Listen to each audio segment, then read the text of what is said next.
بسم اللہ الرحمن الرحیم اللہم صلی علی محمد وعلی آل محمد وبارک وسلم عن ابی ہریرہ رضی اللہ عنہ قال رسول اللہ صلی اللہ علیہ وسلم من اتاہ اللہ مالا فلم یؤدی زکاتہ۔ حضرت ابو ہریرہ رضی اللہ تعالیٰ عنہ بیان کرتے ہیں کہ نبی صلی اللہ علیہ وسلم نے فرمایا، جسے اللہ مال عطا فرمائے اور وہ زکوٰۃ ادا نہیں کرتا، مثل لہ یوم قیامت شجاعا اقرع، ایک گنجے سانپ کی شکل میں اس کا مال جو ہے وہ مال کو گنجے سانپ کی شکل دے دی جائے گی اور وہ اس کی گردن میں ہوگا، اور جو ہے اسے کہے گا یأخذ بلحظمتیہ او شدقیہ،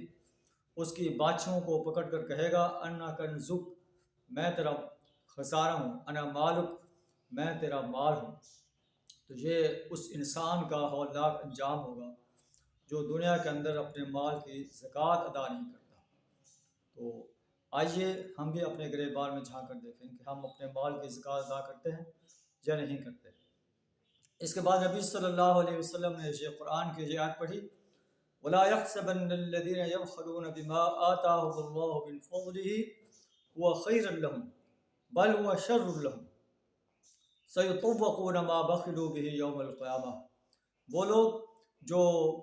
اپنا مال جو ہے اللہ کے راستے میں خرچ نہیں کرتے، بخل سے کام لیتے ہیں، وہ یہ نہ سمجھیں کہ یہ ان کے لیے خیر کا ذریعہ ہے، بل وہ شر لهم، بلکہ یہ ان کے لیے شر کا باعث بنے گا، اور یہی مال ایک طوق کی شکل میں جو ہے ان کے گلے میں لٹکا دیا جائے گا۔ اللہ سے دعا ہمیں اپنے مالوں کی زکوٰۃ ادا کرنے کی توفیق عطا فرمائے، آمین ثم آمین۔